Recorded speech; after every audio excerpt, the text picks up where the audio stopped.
أعوذ بالله من الشيطان الرجيم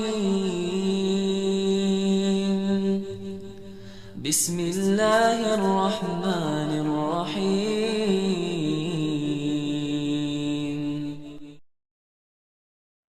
Assalamualaikum warahmatullahi wabarakatuh. Bismillah walhamdulillah thumma salatu wassalamu ala rasulillah habibina wa qudwatina Muhammad ibn Abdillah wa ala alihi wa ashabihi wa mawalah wa man tabi'alah ila yaumil qiyamah. Pernikahan itu ada syaratnya, juga ada rukunnya. Nah, di antara yang tidak boleh tidak ada dalam pernikahan adalah saksi. Ya, kali ini yang akan kita cari tahu jawabannya, dan mungkin ini harus kita bersama-sama mulai merubah cara berpikir kita, sudut pandang kita tentang saksi pernikahan. Pertanyaan ini tentunya tetap kita berikhtiar untuk kita cari tahu fatwa, analisa, dan juga penjelasan dari para ulama-ulama yang memang punya kompetensi dalam hal ini. Kita tidak begajulan untuk langsung cari tahu dari ayat Quran dan juga hadis. Itu sangat penting. Akan tapi kalau kita mengikuti bagaimana pola pikir, bagaimana cara menganalisa lalu memberikan fatwa dari para ulama-ulama kita amat sangat kecil kemungkinan salah dan meleset. Begini pertanyaannya, apakah saksi pernikahan itu hanya yang ditunjuk oleh sohibul sahajah saja? Sebagaimana yang kita ketahui bersama-sama, di daerah perkotaan itu biasanya nunjuk 2 orang. Bahkan ada satu itu dari pihak mempelai laki-laki, saksi 2 dari mempelai perempuan. Karena 2 orang inilah yang akan bertanda tangan dalam berkas-berkas kelengkapan dalam pernikahan, khususnya dalam catatan pernikahan di KUA. Namun kembali lagi kepada pertanyaan, apakah cuma 2 orang itu saja yang berhak atau berpotensi menjadi saksi dalam sebuah pernikahan?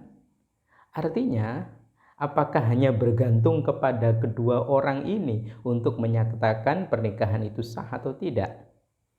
Nah, begini para ulama menjawabnya. Ternyata para ulama memberikan penjabaran. Saksi nikah itu tidak harus dan tidak hanya potensinya itu ada pada orang yang ditunjuk oleh sohibul hajah, orang yang menikahkan. Terus siapa saja? Siapapun yang hadir dalam majelis itu, dia memenuhi kriteria dan persyaratan untuk menjadi saksi nikah, maka dia juga boleh dimintai pendapat sah atau tidak. Ibarat kata dalam ruangan itu ada 10 orang, maka 10 orang itu juga berpotensi untuk dimintai pendapat tentang akdun nikah yang telah diucapkan sah atau tidak. Jadi tidak terpaku pada 2 orang itu. Sehingga nantinya kalau salah satu dari 2 orang yang telah ditunjuk yang akan membubuhkan tanda tangan pada berkas kelengkapan, ternyata salah satu atau dua-duanya tidak memenuhi syarat, ada second opinion, ada orang lain yang menjadi saksi. Bagaimana Bapak? Bagaimana Bapak? Dan seterusnya.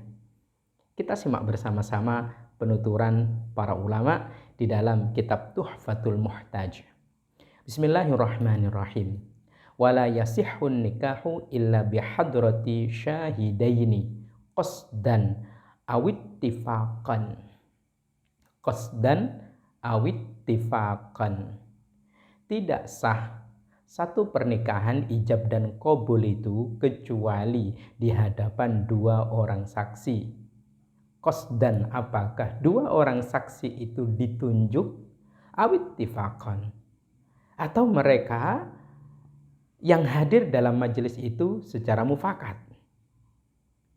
Sehingga bijaksananya, lebih bijaksana siapapun yang ijab qabul, ataukah itu kiai, ustadz ataukah kepala KUA ataukah pengulu? Bertanya, setelah saya terima nikahnya, qabiltu nikahaha, bertanyanya bukan hanya kepada dua orang yang qasdan yang ditunjuk untuk membubuhkan tanda tangan saja, tapi bertanya juga kepada orang-orang di situ, sekali lagi yang memenuhi kriteria untuk menjadi saksi. Contoh, setelah saya terima nikahnya, lalu kemudian bertanya, bagaimana Bapak? Sah. Bagaimana Bapak? Sah. Yang lain Bapak? Sah. Yang lain Bapak? Sah. Terus sah. Barakallahu laka wa baraka alaikuma. Sehingga sekali lagi ini mengantisipasi adanya kemungkinan, adanya potensi salah satu atau dua orang yang ditunjuk justru tidak memenuhi kriteria persyaratan menjadi seorang saksi. Sehingga ada yang lain. Yang terpenting adalah mereka mendengar dan menyaksikan. Hadir, mendengar, dan menyaksikan. Meskipun hadir tapi umek-umek HP, sibuk dengan HP-nya, ya jangan ditanya. Gitu. Meskipun mendengar cuma tidak paham. Contohnya bagaimana? Contohnya ijab qabulnya bahasa Arab, sementara saksinya tidak mengerti bahasa Arab. Dan kalau cuma lewat handphone, ini loh adikmu. Lewat video call, ini loh adikmu. Ini loh saudaramu, maaf. Ini loh saudaramu. Maka tidak layak untuk ditanya sah atau tidaknya. Yang hadir di situ mendengar dan juga mereka benar-benar menyaksikan. Lalu apa saja sekarang syarat-syarat menjadi saksi? Ini perlu kita pahami bersama-sama. Yang pertama, dia seorang muslim. Ini wajar. Karena yang paham proses pernikahan seorang muslim adalah muslim juga. Artinya apa? Kalau ada, meskipun di situ punya jabatan tinggi, punya jabatan strategis, dia mungkin ngerti tentang ilmu selain agama, ya. Pinter dalam selain agama, mungkin komputer, mungkin dosen dan sebagainya. Tapi dia bukan muslim, ya jangan ditanya karena tidak memenuhi syarat. Yang kedua, balik, bukan anak-anak. Jangan tanya kepada anak-anak. Balik itu kriterianya kalau laki-laki sudah mimpi basah. Gitu. Akil di sini adalah berakal sehat. Artinya apa? Artinya dia bukan orang gila, dia juga bukan, memiliki keterbelakangan mental. Hurrun, dia juga merdeka, bukan seorang hamba sahaya. Mungkin ini tidak ada. Dan juga rojulun, dia adalah seorang laki-laki. Makanya yang bagus memang yang ada di majelis akdun nikah hanya kaum laki-laki.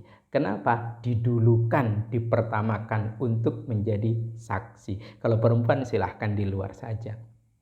Jadi ijab qabul itu ya urusan laki-laki saja. Yang ijab dan yang qabul laki-laki, wali mantan laki-laki, saksi juga laki-laki, pengulunya laki-laki. Tidak mengurangi rasa hormat. Perempuan sebaiknya, muslimah sebaiknya di luar saja. Itu. Tentunya yang terakhir adalah adil. Adil di sini dia menjalankan perintah-perintah Allah, dia menjauhi larangan-larangan Allah, tentu dengan kadar-kadar yang telah ditetapkan. Nah, inilah mereka orang-orang yang berpotensi menjadi seorang saksi. Makanya kalau di kampung-kampung itu biasanya tidak nunjuk saksi 1, saksi 2. Hanya saja nanti yang mewakili siapa yang bertanda tangan. Biasanya semuanya yang hadir dalam majelis itu menjadi saksi. Hanya saja memang kalau di perkotaan didudukkan bersama di sampingnya. Tapi sekali lagi sebagai pengijab, ya, yang menuntun untuk ijab qabul apakah pengulu atau kiai dan seterusnya, sebaiknya memang tidak hanya bertanya kepada saksi 1, saksi 2, tapi bertanya kepada lebih dari 2 orang. Antisipasi sekali lagi.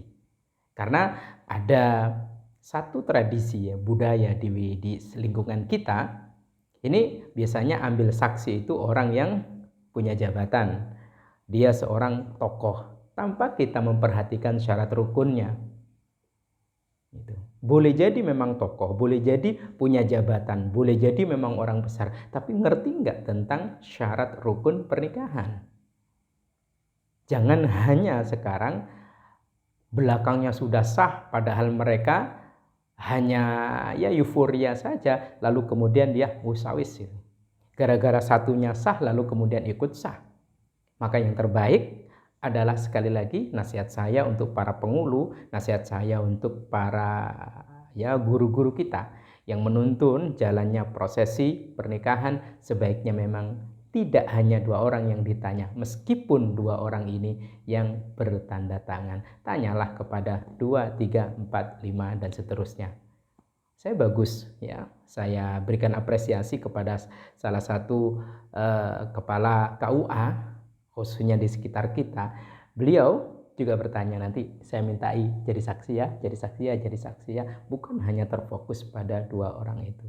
Semoga bermanfaat dan semoga menjadi pencerahan bagi kita dan kita bisa mengantarkan putra-putri kita menjadi keluarga yang sakinah, mawaddah warahmah karena pernikahannya sah dan penuh berkah. Amin, amin ya rabbal alamin. Wallahu a'lam bishawab. Assalamualaikum warahmatullahi wabarakatuh.